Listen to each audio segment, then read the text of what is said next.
back to my channel. For today's video I'm going to be ranking all the eyeshadow palettes that I tried in 2020. This is actually my second time recording this video. I did try and record it last week as a sort of facing the camera type video, but after filming for probably an hour I realised that I hadn't been filming at all, so I took it as a sign to possibly take a different approach to this. And actually, having looked at my rankings, I have moved a couple of palettes around since filming it. I did recently see Makeup Just for Fun's ranking of all the Colourpop palettes that she tried last year, and she did it in the sort of face down style format, so I'm going to give this one a go and see how it works out. Plus this way you will probably be able to see the palettes a bit closer than if I was just holding them up looking at the camera kind of thing. We have a lot of palettes to get through, so why don't we get started. So in 2020 I did purchase 23 eyeshadow palettes. There are 3 palettes that I did only purchase in December, so I haven't actually got around to trying them yet. There is one of them that I have only tried once, but it's not enough for me to fully judge it based on palettes that I've been using for a lot longer. So I thought that made more sense, and it did work out quite nicely that I'm ranking 20 eyeshadow palettes from 2020. So just as honourable mentions, the 3 palettes that aren't included in my ranking but I did purchase in 2020 are the Colourpop Boudoir Noir palette, which is the one that I have used once, and it is a really gorgeous palette, and the few shades that I've tried did perform really well. If I had to stick it somewhere, it would definitely be in the middle of the pack, but I can't judge it fairly just based off one use. And then the 2 palettes I haven't used at all are this Snow White palette from Essence and this Sublime palette from Pat McGrath. So I will go through obviously from number 20 down to number 1, and then I'm hoping there's enough room for me to be able to sort of line them up on here so that there is something in shot. So starting first of all with number 20. We have this palette from Makeup Revolution. This was one of the ones that was in collaboration with Friends and is the Monica palette. This is a warm toned neutrals palette and is a really pretty colour story. With it being Makeup Revolution, the quality of this one isn't the best.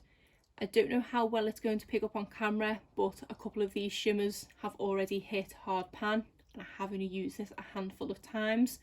It is a palette that I will never get rid of because of the packaging. I am a huge Friends fan, obviously, which is why I purchased it in the first place, but I wasn't expecting much with the quality to begin with anyway, so in that respect I wasn't disappointed, but it does mean that it ranks in at number 20. At number 19 we have this one from Dose of Colours. This is the Marvellous Mauves palette. So this is a 5-pan all matte palette, and that is the reason why it is ranked so low. I did go into this knowing that I wasn't the biggest fan of all matte looks, but I did want to kind of push myself out of my comfort zone. I think I would have maybe enjoyed this setup more if I'd have maybe gone for the brown tone palette that they have. Generally these kind of tones aren't ones that I would gravitate towards. I have used this one quite a few times, but I just feel like because of the tones in here I always look like I've been sort of punched in the eye a little bit. So it just wasn't a favourite. Formula wise it is a nice formula, the mattes do blend nice and easily, but because I am used to sort of some impactful type shimmer all over my shade, I did feel like I needed to go in with quite a lot of shadow to be able to see what I was wearing on the sort of inner corner of my lid, because my choices were sort of these 2 here. So that's why I have ranked this one so low, which it is a shame because it is a pretty palette, but it's just not my personal preference. In at number 18 we have this one from Juvia's Place. This is the Tote palette and is one of their mini 6-pan palettes. This is a really pretty palette and did definitely have a lot of potential. I am definitely into more cool tone shades this year. I just didn't feel like the performance of this palette was as good as other palettes that I've seen from Juvia's Place. There are actually quite a few in this ranking today. I don't know how well it'll show on here, but this shade here has already hit hard pan, and I think this one is on the way to as well. I just don't feel like these mattes blend as good as ones in other palettes that I've tried. And I also feel like these shimmers are slightly lackluster. You do need to build them up quite a bit. So for a Juvia's Place palette, for the quality that I'm used to, I was slightly disappointed by this palette. Colour story wise, it is for me. It's just to say the formula let this one down. At number 17 we have another Juvia's Place palette. This is the Saharan 2 and this is one of their 9-pan palettes. I was definitely surprised by the pan sizes. These could double up as blushes, they are that huge of an eyeshadow and it's going to take me the longest time to get through these pans. For me, the colour story of this one is why it ranked so low. The formula of these eyeshadows is the great Juvia's Place formula that I know and love, but I really struggle to think of looks when I go into this palette. I do always end up kind of going for the same look in that I use one of these to deepen my outer corner and then one of these as a shimmer all over my lid.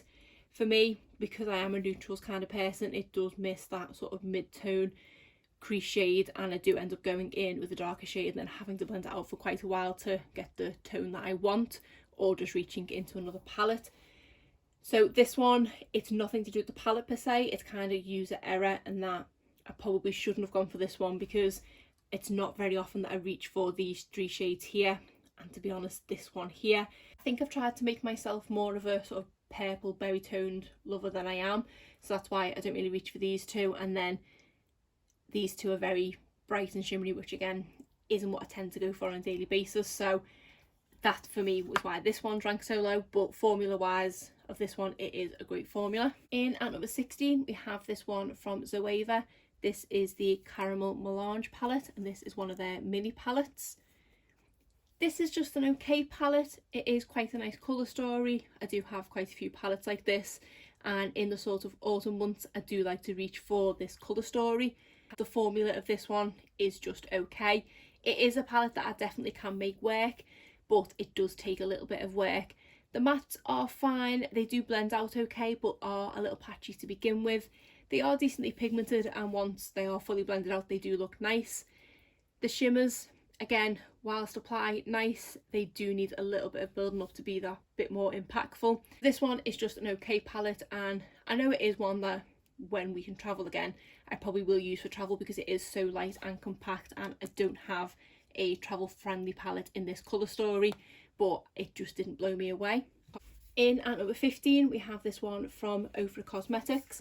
This is one of their signature palettes in Getaway. This is another 5-pan palette which does have, I believe, a highlighter shade in the middle, which is in the shade Barley.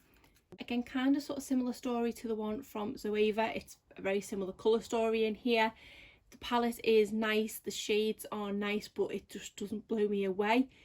I was expecting a little bit more from this because I have loved so many products from Ofra in 2020. I say again, it is a nice palette, but it's just nothing groundbreaking, and it's not a palette that I kind of think about I want to use tomorrow sort of thing, so that's why it's in at number 15. And at number 14 we have this one from Sigma, which is catching the light in a strange way. This is the Enchanted Palette. This is an absolutely stunning palette to look at, and I think it was definitely a unique addition to my collection. We do have a couple of shades here that are almost duochromes, and then we have quite a few other blinding shimmers, and then a really nice array of mattes. I wasn't the biggest fan of the formula of this one. Whilst the mattes were really smooth and they did blend out really nicely, I just didn't love the shimmers. I felt like they did require quite a bit of building up to create as much of an impact. This gold one here, I didn't really have an issue with that, but it did go slightly patchy if you rubbed it in a bit too much, because I do go in with my finger for shimmers. But these few shades here, I just found they weren't as vibrant as I was expecting them to be. This shade here is quite vibrant, but it's not really the sort of shades that I go to on an everyday basis. It is mainly these ones that I was reaching for, and I also found that I got a lot of fallout from these shadows, but these were also ones that did sort of make their way down my face throughout the course of the day, so that is why it is ranked sort of lower down the list. It's definitely not a top 10 product. I am glad I picked it up because it is unique and it is such a pretty palette, and the brush that was contained in here has definitely been one of my favourite brushes that I found in 2020. It is a dual ended brush which includes a diffuser brush and then a sort of pack and ink brush. The main sort of highlight I took from this palette was the brush, but yeah, the shades themselves are just, I didn't love the way they perform, so it's just not a kind of top 10 palette for me. I think this is 13, unlucky for some. This is another Juvia's Place palette. This is the Mini Masquerade. So I did actually rank this palette slightly lower in my first go round of this. I think I might have swapped the position with the Zoeva palette, but when I looked at it again, if I take away the bright tones in this, so is this palette. This palette kind of has a bit of everything. The reason why this one is slightly low down the pecking order is because I definitely don't make enough use out of these two rows at the top to say that it's an all-around palette. I do love that I have these shades in my collection should the need arise for me to reach for them, and they are absolutely gorgeous kind of dual tone shades. Generally, I don't tend to go for blues, pinks or purples, so I am sort of having to discount half of this palette, which is what I did when I originally ranked it. Performance wise, the formula of this palette is amazing. It is that typical high value that I expect from Juvia's Place. These two bottom rows are definitely my kind of comfort zone, and they are what I reach for the most in this palette. If I do want a more warm toned look, this is one of the palettes that I do tend to reach for. Whilst this one doesn't have that sort of lighter neutral tone that I seem to crave in palettes as a crease shade, this shade here can be sheared out enough that it does work for me. I have my options with my shimmers, and then I do have the darker shades for my outer corner. So I do love this palette, but I say I had to kind of discount half of it because I don't reach half of it, and that's why it's in at number 13. In at number 12, I have actually bunched together a few palettes, which will make complete sense when you see which ones they are. So earlier when I said I'd purchased 23 palettes, technically it's 25, but I'd forgotten that I'd bunched these up. So these are some of the e.l.f. bite-sized minis. We have Cream and Sugar, Rosewater and Truffle. And whilst I absolutely love these palettes as a whole, they are so affordable. They are literally £3 each. They are perfect on the go. Like, I could literally take all three of these palettes on holiday with me and it still wouldn't be too bulky, because even stacked up, it's still not that bulky. So I'm so glad they brought these out. I think these are a great addition to e.l.f.'s line. My only problem is I feel like each one of these palettes has just a little something missing from them. So I'll start first of all with Cream and Sugar. As I've obviously harped on about a lot in this video, I do like a mid-toned neutral shade as a crease shade, and this one is missing that. So we do have this really light peachy shade at the end, which it just doesn't really show up as anything on my skin tone. I do really like the matte brown in here, and then I do love these two shimmers, but I just don't feel like I can reach into this palette alone. But I always feel when I use this palette, I do have to go into another one to get a crease shade. Obviously, if I was taking all three of these somewhere with me, there's crease shades in those ones, but if I'm looking at the palette as a whole on its own, then it is just missing that crease shade for me. Then we have the Rosewater palette, and this has a pretty perfect crease shade for me. Even though this one looks light in the pan, it is definitely buildable and it does look really pretty on the lid. Do love these two shimmers in here. I'm not a fan of this shade on the end. It isn't a shimmer as much as these two, but it's not a matte at all. It is more of a sequin shade, but it does have a lot of glitter to it. So it does have a really deep chocolate brown, almost black undertone to it, with then the gold flecks. Because it does have quite a lot of shimmer into it, it's not the normal sequin shades where you can blend them out and they effectively become matte. The sequins in this does kind of stick around, so I would have much preferred that to be a deep chocolate brown matte shade, or even a matte black. So that's what this palette is missing. And then on the Truffles palette, for me, this one is just missing one more shimmer. This is a really nice shade in the crease, it can be blended out. This is a nice shade in the outer corner, but again we have a kind of black, almost sequiny shade. This one has greeny silver type flecks to it. It's not as densely packed with the sequins as the previous palette, but it still does have a shimmer to it. I feel like this one would have benefited better from a lighter shimmer. Maybe this one's kind of taupey, so maybe more of a champagne-y shimmer. I don't know, that's just my personal opinion, but that's why I've ranked these where they are, because even though they are fantastic little palettes, the formula in these is great. Each of them is just missing that little something. In at number 11, we have this one from Colourpop. This is the Going Coconuts palette, and this is such a pretty neutral palette. This is one that so many people absolutely love, and whilst I do enjoy reaching for it, it's definitely not a favourite, hence the reason why it's not in my top 10. This one is let down by its formula. I have tried a few Colourpop palettes. I think I only have sort of 3 or 4 in my collection, and one of the ones that I did have previously was one of their £9 palettes in this plastic packaging, which was the pink Oola palette, and I just didn't love the formula. I have a £12 palette and then also another £9 palette, and I just feel like the formula in them is so much better than this one. The mattes in here are really pretty. It does have all those kind of shades that I want. It does have the crease shades here. It does have the sort of darker outer corner shade that I use. This one here is a sequin shade, but once you blend this one out, the glitter particles do basically disappear. And then again, another nice crease shade. This one here doesn't show up my skin tone, so it doesn't really do anything for me. And then you have the 3 shimmers down the middle. Whilst these are absolutely gorgeous shades, they're the exact kind of shades that I like to wear, I get terrible fallout with these shades. These top 2 here are quite chunky shimmers. This bottom one I think probably performs the best. This one is sort of a deep taupey, chocolatey kind of shade. Probably terrible at describing it. Is it like pewter? Probably not, because I think that's grey. Anyway, these top 2 shades here, they do have a lot of glitter fallout when first applying them. And then again, kind of like the Sigma palette, I find that towards the end of the day, I've just got them all over my cheeks and they don't stay very long on the lid either. So even though it's a really nice palette, it's one I will definitely reach for over and over again because of the colour story. Formula wise, it's not a favourite. So now we are into my top 10 palettes from 2020. And then in at number 10, we have another Juvia's Place palette. This is the Magic Mini. And this one is definitely a palette I would say brings something to my collection. There are so many unique shades in here that I definitely didn't have in my collection before I purchased this one. Okay, it's not a palette I can reach for on an everyday basis because it is a little bit brighter. It doesn't have the neutrals in here that I kind of crave. But for me, this palette is just something different, which is why I have ranked it higher. And kind of create a neutral look if I sort of use these 4 shades. But other than that, it's just something a little bit different.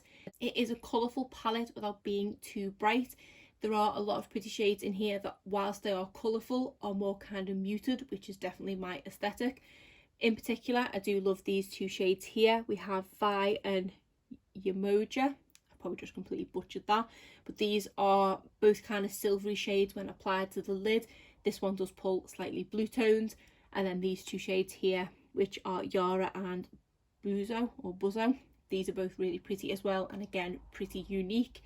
I do love this shade here, Farso, which is a purple, almost duochrome type shade. I just don't love purples on myself. This one even makes me reach for sort of pink and red shades, which I wouldn't normally reach for. My only issue with this palette is these 2 bottom corner shades here are very similar on the eye. So you have this one here, which is an almost purpley blue, and then this one here is a sort of deeper navy, but to me they do pull quite similar on the eye. Overall, I do love this palette and I am so glad that I picked it up. I did actually get it in a bundle with the Masquerade Mini, and I think the 2 of them were $25, which I think is a great deal because one of them is $25 alone, I believe. So kicking off my top 10 with this palette. So in at number 9, I have, it's a controversial decision, but if I'm honest and look at the quality of the palette, I did need to be honest and rank it where I've ranked it. But it is a brand that I no longer support, so I'm not actually going to keep the palette out here in sight. I'm just going to very briefly show you it and then put it back away. I wasn't going to mention it at all, but because I have purchased it this year and it is a palette that I do genuinely use, I didn't want to pretend that I didn't, even though I don't any longer support the brand. So really hope that you can kind of appreciate what I'm saying with that, because it's something I bought and I don't want to not use it and waste my money, even though I've wasted it by supporting a brand that are terrible. But I also don't want to give it attention but then not include it when it is something that I have purchased. So this is going to be the briefest review ever. This is the Jeffree Star Shane Dawson Conspiracy palette. It has neutrals, it has pops of colour. It makes me create looks that I maybe wouldn't have created before. Like, I would never have thought to use a bright yellow shade on an eye look, and I have done. The formula, it is really good. I don't have any issue with any of the shades. The mattes and the shimmers, they both work really well. I don't have any fallout or anything like that. So if I ignored who it's to do with, etc., it is a great palette. I just really wish it wasn't the palette that it is, if that makes sense. Just not comfortable with having it on display for the remainder of the video, but I really hope you understand why I've included it. In at number 8, we have a palette that did definitely surprise me, and this is actually a holiday release and is from Tote. This is the Winter Wonder Glam, which was their 2019 holiday release. This is a really pretty palette that I did purchase at some point in 2020, obviously because it's in this video, but I did get it after the initial release, so it was heavily discounted. I know I really need to remove the additional products that were included in here out of it. I don't think I paid much more than £20 or something for this palette, and I do definitely think it is worth it. I was drawn in by the very glittery shades in here, even though I don't love pressed glitters in palettes. I can kind of make an exception for the ones in here. So I think these 4 here are pressed glitters, and then this one is more of like a chunky shimmer. For pressed glitters, I do reach for them quite a lot. They do have a good level of opaqueness to them, so they aren't patchy at all, and I find they are really easy to remove. I think because they do have a good base to them, it's not just straight up glitter on your eyes, there is something behind them. When I use my normal oil-based makeup remover, they do come off straight away, and I'm not having to kind of pick glitter off my eyelids for the next 2 days, so I definitely do appreciate that. The mattes in here perform really well, they blend nice and easily, and the shimmers in here are decently impactful as well. So as a whole, I do really rate this palette, which again, for a holiday palette, I wasn't expecting much at all. I was just completely drawn in by the really shimmery packaging and the shimmery shades, but yeah, this one completely surprised me, and I am really glad I picked it up. In at number 7, we have this Natasha Denona Mini Glam palette.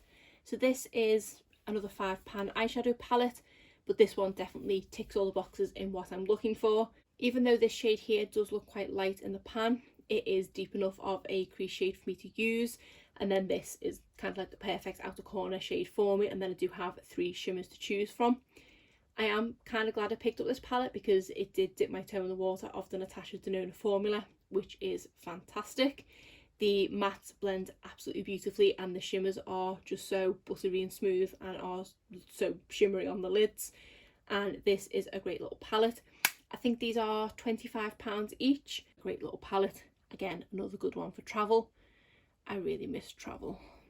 In at number 6, we have another one from Colourpop, and this is the That's Tote palette. Now this is a palette that I haven't had for the longest amount of time. I did actually pick this up in the Black Friday sales, but I have been using this pretty consistently throughout December. I did wear this one on Christmas Day, and it did last all day long. Performance of the shadows in this palette are so much better than the Going Coconuts palette, and I think it seems to be the ones in the cardboard packaging. I also do much prefer palettes in cardboard packaging. I never use mirrors in eyeshadow palettes to apply my makeup, so it never bothers me when they don't contain a mirror. But the shades in here are absolutely gorgeous. It's everything that I kind of need to reach for an everyday makeup look. If I was in the office now and wearing eyeshadow on a daily basis, I know that I would be reaching for this one even more. It is a bit of a shame to me at the moment that my eyeshadow palette collection is getting slightly neglected because I'm not wearing it on an everyday basis. Yeah, great little palette, and I am glad I picked it up. At number 5, we have this one from Too Faced. This is the Born This Way, the Natural Nudes palette. This is, again, a neutral palette, which obviously, as you will have seen, is what I kind of go for. You can never have too many neutral palettes, right? This is such a pretty palette that has a bit of everything. It's got the cool tone shades, it's got the mid-tone, and then it's got the deeper shades at the other end as well. And this one kind of has nice memories for me as well, because this is the one that I treated myself to when I passed an exam earlier in the year. So I think that does kind of help with me ranking it slightly higher. But I do absolutely love reaching for this one. It has been slightly neglected as of late because I have been reaching for newer neutral palettes, but I do definitely love this one.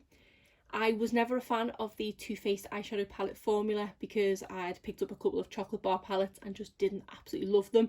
but for me the formula of this one is so much better than the chocolate bar formula. I find that the chocolate bar formula is ever so slightly dry and things end up a little patchy, but for me the mattes in this palette are really smooth and do apply really easily. They're not patchy at all, and also the shimmers in here are really nice as well. The shimmers in here appear to have a couple of different formulas, which is quite nice. This one here is definitely one of the more smoother ones, whereas this one here is definitely more chunky. I think this one's slightly chunky as well. Not chunky in a bad way, I just have to kind of apply it slightly differently. I mean, I always go in with my finger anyway. It's just whether I go in with a sort of sweeping or a patting motion. But yeah, I'm so glad I picked this palette up. And again, another one, once I am back to working in the office and wearing eyeshadow every day, I know I will definitely get a lot more use out of this one. In at number 4 is another palette that did kind of surprise me this year, and it's another e.l.f. Bite Size Mini. This is the one in Hot Jalapeno, and as you can see, it's a very bright shade, which may come as some surprise to you given the aesthetic of a lot of the palettes in here. I have definitely this year dipped my toe in the water when it comes to green shades, and I've kind of ended up loving the looks that I've achieved with them. I have always loved the look of greens in eyeshadow palettes, but I've never been that confident when applying them. So when I seen I could pick up a palette for £3, it had brighter greens in, which I would definitely never go for. And I think if these shades were in a bigger palette, I just wouldn't have picked it up. But being more compact, less to have to pick between, and a kind of beginner's guide to green, I just had to give it a go. And I've loved reaching for this one so much. There was a period in October, November where there's a lot of my videos where I think I'm wearing this palette because I just could not stop reaching for it, and say it's definitely reignited my love of green eyeshadow. Yes, I am kind of limited with the looks that I can achieve with this palette, but I think that's what I like about it, because if I did have a palette with a lot more greens in, like if I'd picked up for example one of the Colourpop 9-pan green palettes, I just wouldn't have known where to begin. Whereas this one, that goes in my crease, that goes in my outer corner, and then I usually put that in the middle of my lid and that on the inner, or vice versa, and I just love the look every single time. So I am really glad that I did spend the £3 on giving this one a go, because it has definitely become a hit of 2020.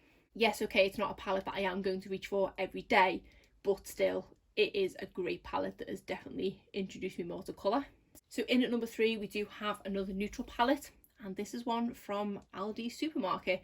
This is the Liqueura Desert Rain palette, and this is something that I literally picked up with my weekly shop. So this one is supposed to be a dupe for the Anastasia Beverly Hills Soft Glam palette, which is a palette that I have gone to purchase on numerous occasions. I did actually have the Anastasia Beverly Hills Norvina palette at one point, which I have now since decluttered because I didn't love the formula. I kind of wish I had just gone straight to the Soft Glam rather than trying to be adventurous and purchase a purple palette.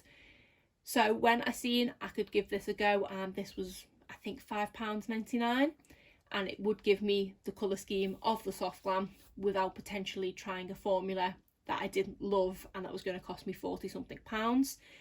And this is a great palette. I wasn't expecting much for this one at all, and that seems to be a recurring theme in a few of my top 10 palettes. I have had quite a few palettes that did surprise me this year. The formula in this palette is so much better than I could have thought that it would be, given that I did purchase it alongside my bread and milk. The mattes in here are nicely pigmented, whereas I know if I would have purchased the Anastasia Beverly Hills palette, their mattes are too pigmented and do definitely intimidate me, whereas the ones in here are just that nice level of pigment, in that they do definitely show up, but you can blend them out without them suddenly disappearing. They also do blend out really nicely. They aren't super buttery, but they are also super powdery. They are just a nice matte. And then the shimmers in here as well, they do build up really nicely on the lid. They're not the kind of one swipe and done type of shimmer. You do need to go in a couple of times, but I definitely have had higher end palettes that I've used and you have to go in with their shimmers more than you do with this one. So I think this one does deserve this ranking because it surprised me probably more than any palette in here. But I don't feel like I need the Soft Glam palette now. I feel like this is all I need, because I know that the ABH formula is slightly harder to work with. Again, this is only based on my experience of the Norvina palette, but for me, the shimmers in that palette had terrible fallout. They were ridiculously soft, that they were quite hard to sort of manipulate on the eyes. and the mattes were so pigmented and took the longest time to blend out, whereas I don't have that with this palette. This to me is such an easy palette to use, and I think it would be a great beginner's palette because it's got the neutral shades in it and the shades kind of just work with you. There's no effort involved in this palette. For something that I picked up at my supermarket and for something that has saved me £40, this definitely deserves as high of a ranking as I've given it. Then in at number 2 we do actually have another green eyeshadow palette, and that is the Child palette from Colourpop. This is in collaboration with Star Wars The Mandalorian and is definitely the cutest palette that I own in my entire collection. Before I purchased this palette, I hadn't actually got around to watching The Mandalorian yet, but as we speak I am halfway through season 2 at this point. I do absolutely love the Child, or Baby Yoda, or whatever else he's called. He's just such the cutest thing, and the fact I have him on one of my eyeshadow palettes say this is definitely the cutest palette in my collection. As to the actual palette itself, it is a gorgeous green palette. After trying the one from ELF and feeling a bit more confident with green eyeshadows, when I seen this palette I just had to pick it up. Even if this wouldn't have been a cute looking palette and this had just been a palette they'd sold as one of their normal £9 palettes, I think I still would have picked it up. It is a effortless kind of green palette to work with. The shades in here are muted enough that if you aren't confident with colour and you do want to maybe try green shadows, I would definitely say to give this one a go. And obviously Colourpop palettes are really affordable.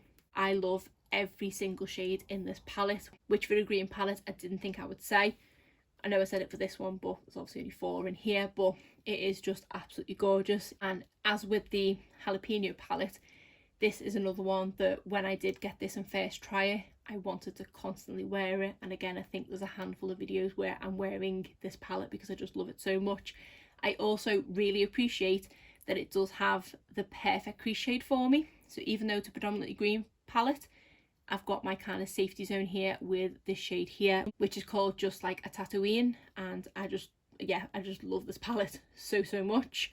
The shimmers in here perform fantastic. This one here in particular, which is called The Force, is an almost kind of duochrome. It is a gold shade, but it does have that green undertone to it. 10 out of 10 for packaging, 10 out of 10 for formula. Definitely the best formula out of all the Colourpop palettes that I've tried, and just something that I just love reaching for, and I love that it makes me want to reach for colour, even if it's just that one colour green. But yeah, in at number 2, the Child palette. We're finally at the end of what is going to be a long video. But if you have been subscribed to my channel for a while, no doubt you will already know what has come in at number 1. It is of course the Natasha Denona Glam palette. This was definitely a splurge palette for me in 2020, albeit I didn't pay full price for it because I did have a discount code and gift vouchers a couple towards it and things, but still, this is a £65 eyeshadow palette. But I have no doubt that I will get my money's worth out of this palette. It is absolutely stunning and pretty much everything that I want in an eyeshadow palette. And again, another palette that I will definitely use every single shade in here. And it does for me have the right mix of shimmers and mattes in here. I know a few people have sort of said they wished it had a couple more mattes in, but for me this is absolutely perfect. I've got a couple of shades in there that I can go in for with a crease shade, a couple of darker shades I can go in for the outer corner, and then I have a choice of shimmers. Again, as I said earlier, for me a look is kind of all about the shimmers. I just don't generally do all matte looks, if at all, to be honest. So for me this is perfect because for me I have a choice of 10 shimmers in here. So this basically means I can create 10 different eyeshadow looks and none of them will look the same because I'm going in with a different shimmer. Sometimes I'll use a couple of shimmers. There's just so many different looks that I can achieve with this palette. And again, as I said earlier, if I was in the office and wearing eyeshadow every day, I know I will be reaching for this one an awful lot. When I was wearing eyeshadow every day, I did have a handful of about 4 or 5 palettes that I would reach for, and I now know that they will be basically relegated for this and probably the That's Tote palette. I know they are kind of a very similar colour story, but formula wise I did have to rank this one higher for obvious reasons. It is a higher end formula and it definitely shows. The mattes in here just blend absolutely beautiful. It's another palette that kind of works for you in that you minimal effort is involved at all. The shimmers just go onto the lid with one swipe and you've got enough colour on. They blend out beautifully. I don't notice any fallout on this palette at all with the mattes or the shimmers. Even this dark shade here, Lash Line, I've never noticed any fallout with it, and it just applies so beautifully. So yeah, this is my number one palette of 2020. So put that one as a pride of place in the front there. I was very glad that I was able to actually fit all these on one screen. Obviously albeit one is off screen. So these are the 20 eyeshadow palettes that I tried in 2020, ranked from number 20 all the way down to number 1. If any of you have got any of these palettes in your collection, I'd love to know where you would rank them as well. But other than that, that's it for today's video. If you did enjoy it, please give it a thumbs up and subscribe if you're not already. Thanks.